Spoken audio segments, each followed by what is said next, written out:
Well, today's a stormy day in the world, in my world, in this neck of the woods, which is neither good nor bad. It's pretty much to be expected when you come to the world, when you come to a place where all things come to die.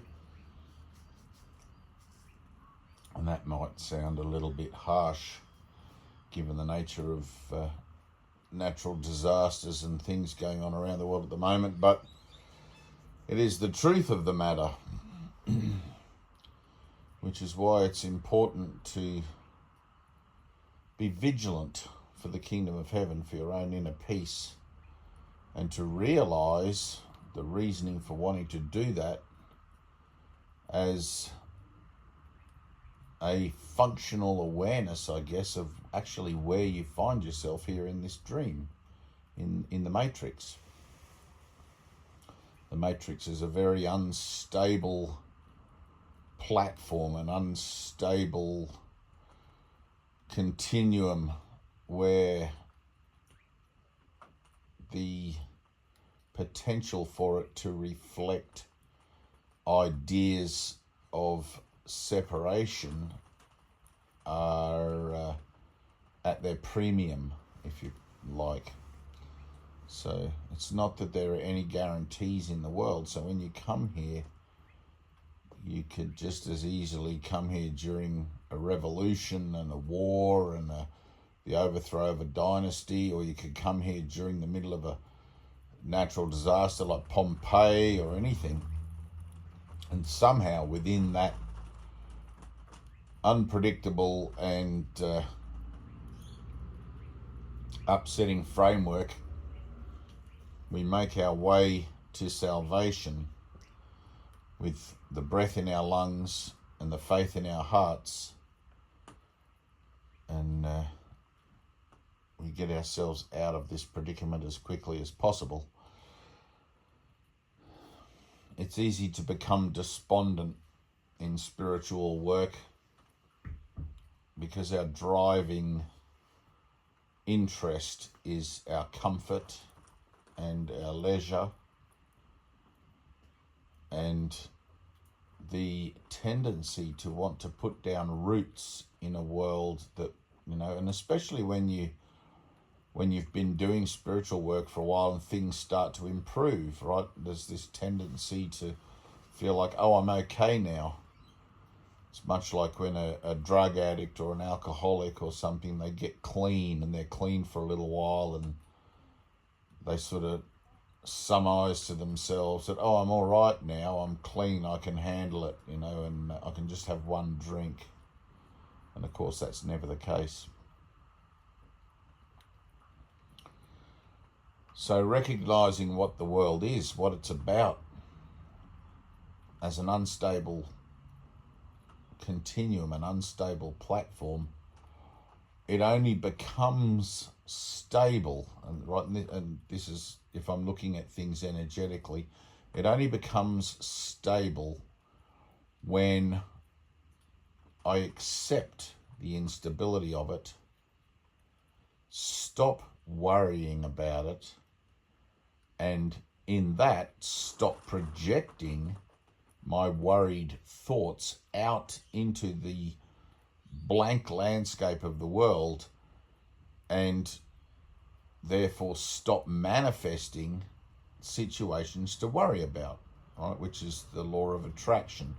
But it's in reverse, really. You attract things that you don't want by worrying about them and projecting them out there and making them real to you, and thus justifying your worries and justifying your defenses against the things you worry about, which gives doubly strength to those ego perspectives, and you kind of like double down on the locks and the bolts and the defenses, and before you know it, you're completely introverted and locked down emotionally and all of this sort of stuff. There's a beautiful lesson in A Course in Miracles. I'm in danger nowhere in the world. Right? Now, partly that's because partly that's because you're not actually in the world. You're in eternity, and this is just a dream, and you're not in any danger in eternity. But like Jesus also says in the Course, delay in time is tragic. Right? So once you really start to see where you are, what it's about, and what the certain outcome of all things here is, it becomes in your best interests then to serve the greater good. It becomes in your best interests to make your way as quickly as possible to the altar of light within you.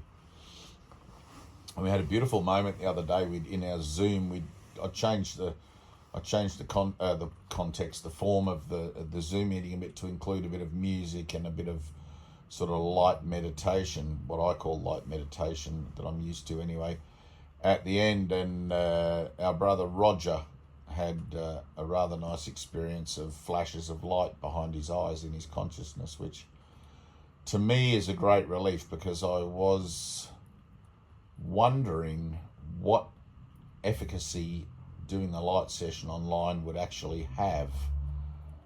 And partly because my overall experience with doing light sessions is inclusive of laying on hands on people. And generally when I feel prompted to lay on hands, something usually quite profound happens. I had one woman one day who collapsed to the floor after I laid hands on her, and she was passed out, if you like, for about a minute. And when she came to, she'd been walking with Jesus in another dimension, and then she had to come back and reanimate her body, and that was really beautiful. And lots of things like that, lots of different stuff like that. Usually not quite as profound as that, but always something that references the non-temporal. So I'd always sort of wondered about the efficacy of Zoom meeting meditation, because like generally everything is mind, so technically there shouldn't be any kind of limit to the nature of communication, whether it's online or not online. But I was very pleased, and Roger actually wrote to me specifically to tell me afterwards of his experience during the light session.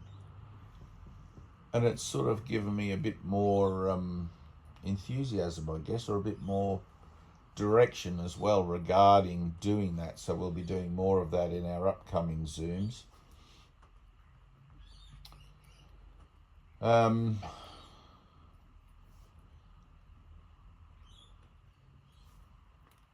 So looking at the world as a reflection of your mind, looking at the world as a reflection of your thinking, like you make the things you defend against.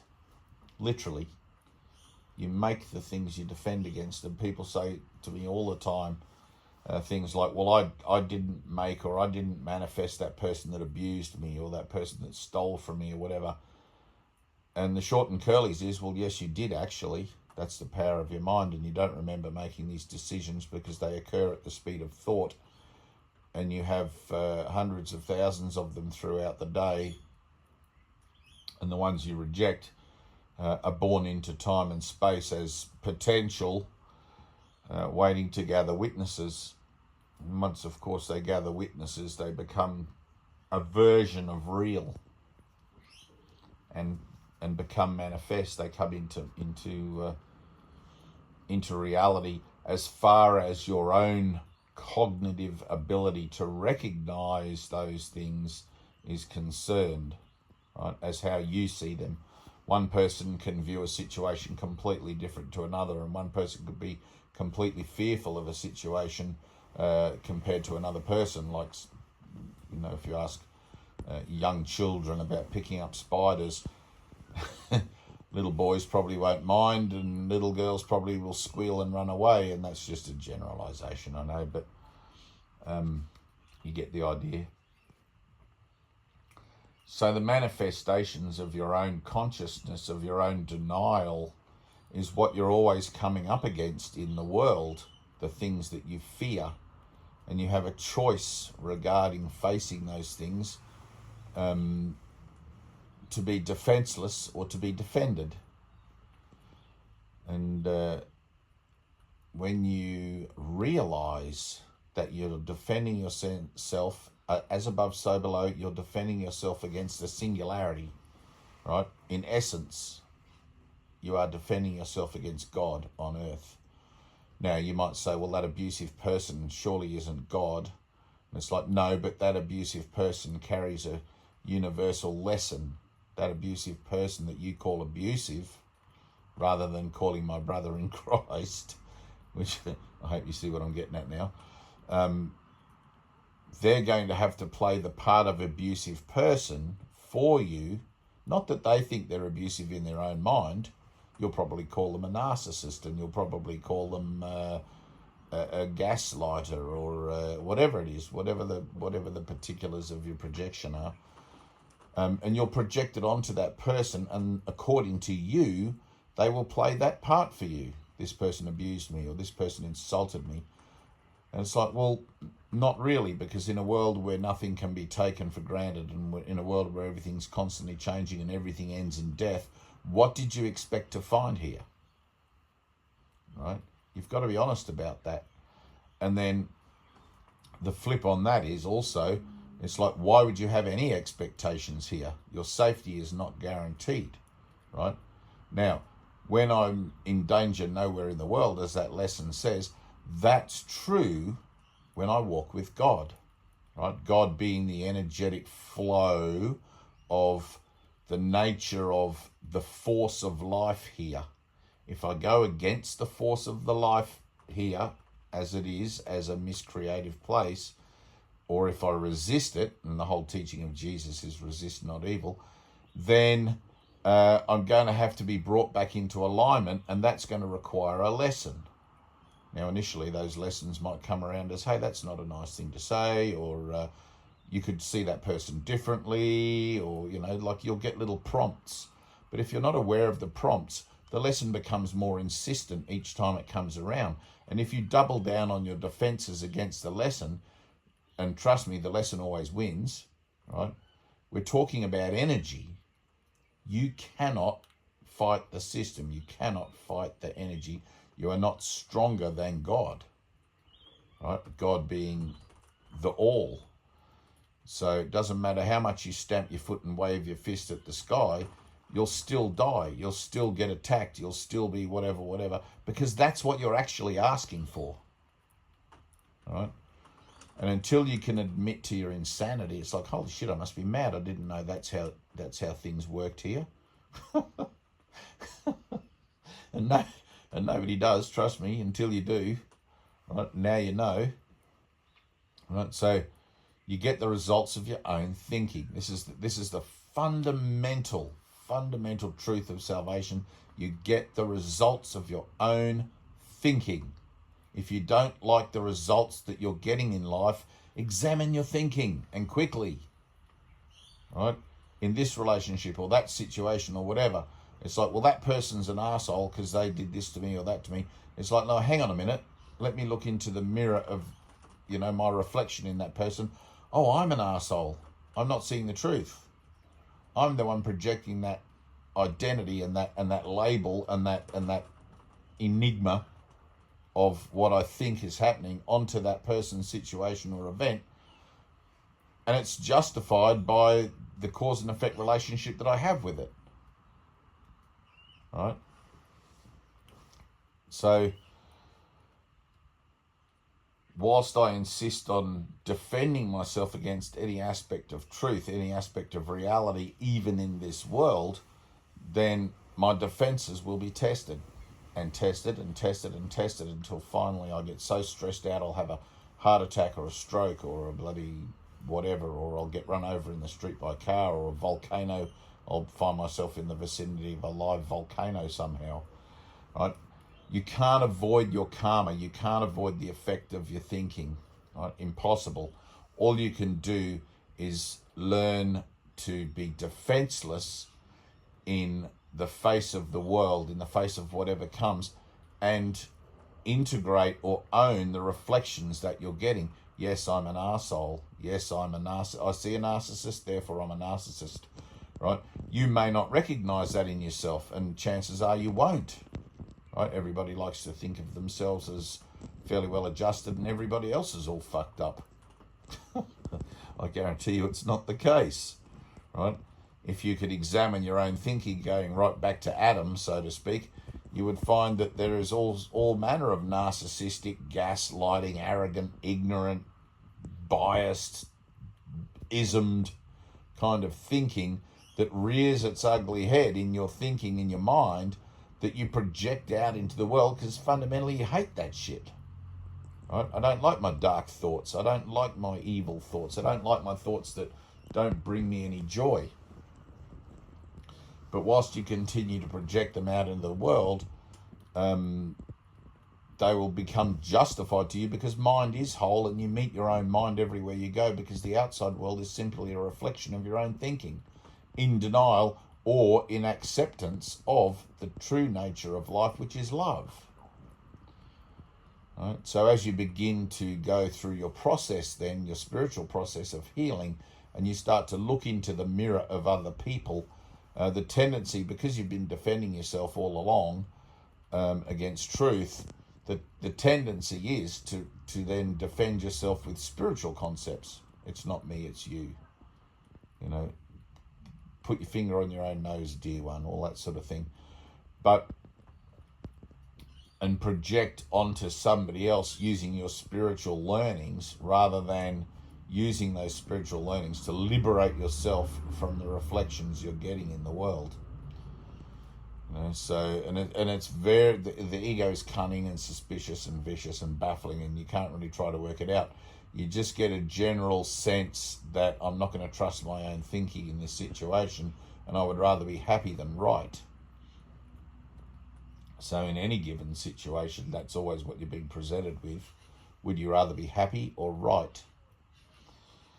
And you have to choose. You have to choose again and again and again. Once you've reached enlightenment, Jesus says in the Course, you know, when revelation has dawned on the mind, the need for miracles is over. But until you have reached revelation, until you remember who you are, until you remember your Father, your creative source, perfectly, you're going to need miracles, which are the realigning constructs that are the benefit of forgiveness, right? Miracles, little realignments in consciousness, again and again and again, to help you navigate through the minefield of your relationships here. And you're in a relationship with everyone and everything all the time, which is why let's make haste here and you know, be about it while the sun shines.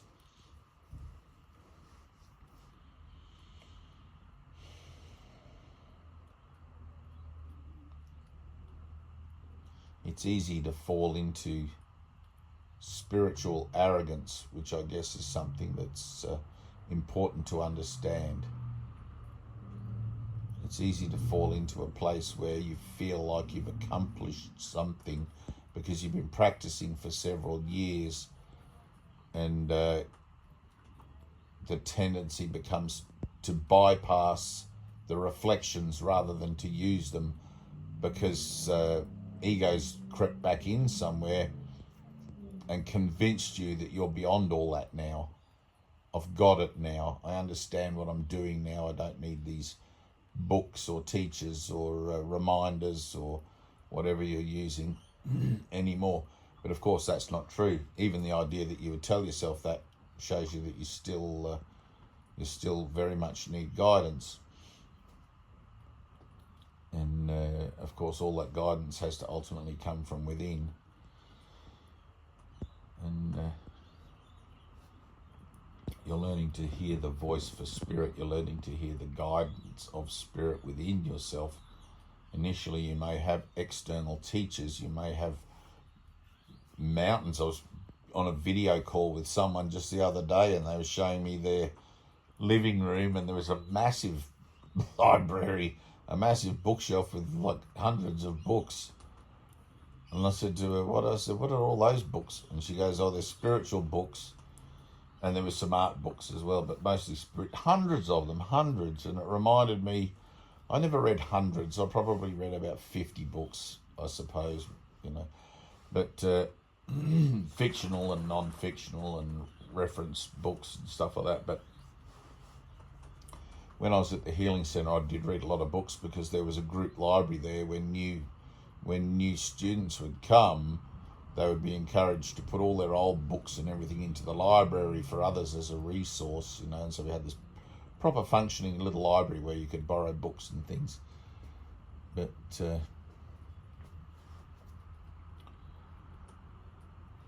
the trouble with reading so many books and things is that you oversaturate your mind with a whole myriad of cross sections of spiritual reference stuff, and eventually even all that has to go.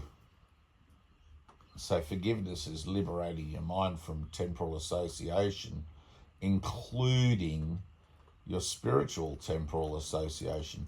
In eternity, you don't need books. In eternity, you don't need anything. You return your mind to God as it was given to you, pure.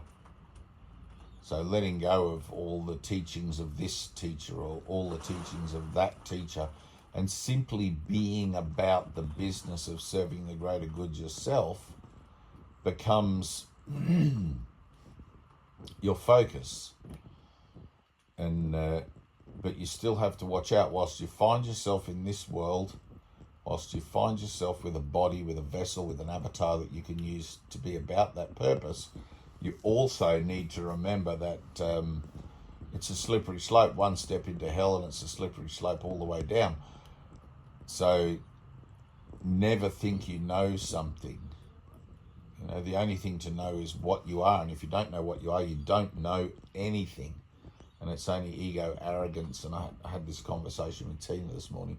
It's only ego arrogance that would allow you to even conjecture that you know something or that you understand what somebody is saying to you about something. Right?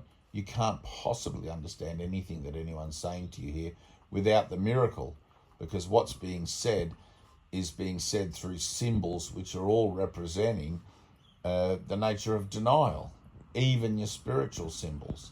The only difference is that your spiritual symbols are at least telling you that. At least they should be if you're reading the right books.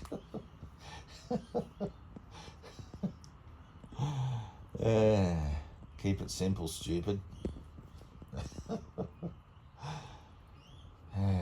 It's funny.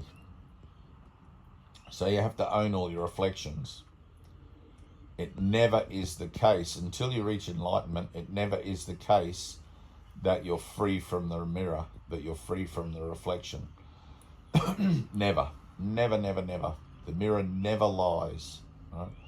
So you do reach a point, however, where you see that the reflection may no longer upset you or may no longer cause you to think about it or have any concern about it. But whilst you still find yourself thinking about it or posturing something or giving yourself a reference point compared to it, then there's still healing to do.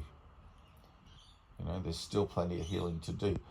Once you reach enlightenment, of course, then all of that doesn't matter, because the only thing that you're here to do is to remember what you are and where you are always, and that's it.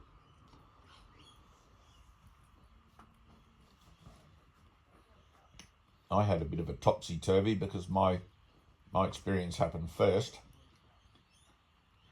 As most of you know, I talk about it this way often because I've sometimes encountered people that have had an experience with no spiritual discipline to back it up to help ground it. And they end up just going introverted and crazy with it and becoming introverted mentally and extroverted in a physical sense to a point of self-harm.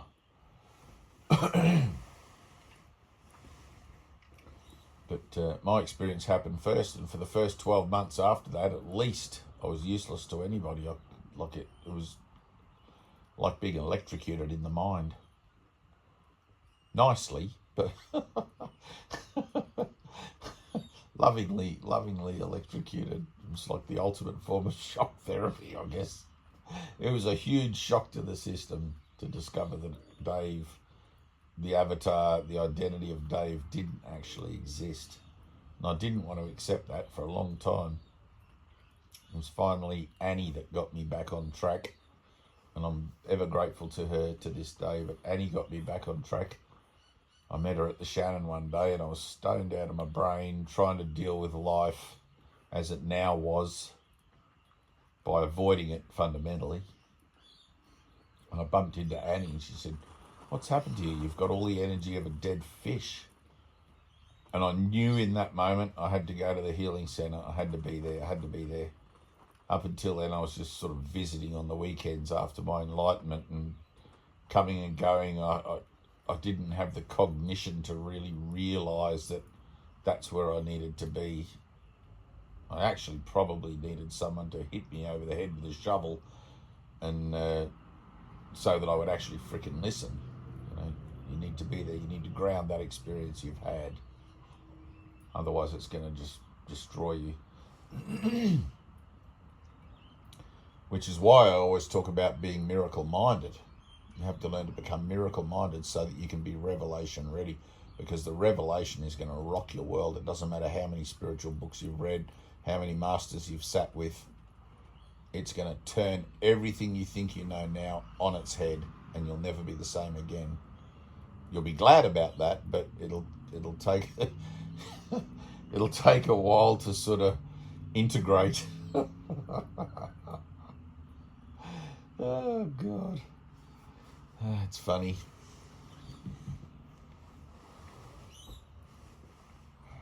Anyway, general chat, I guess.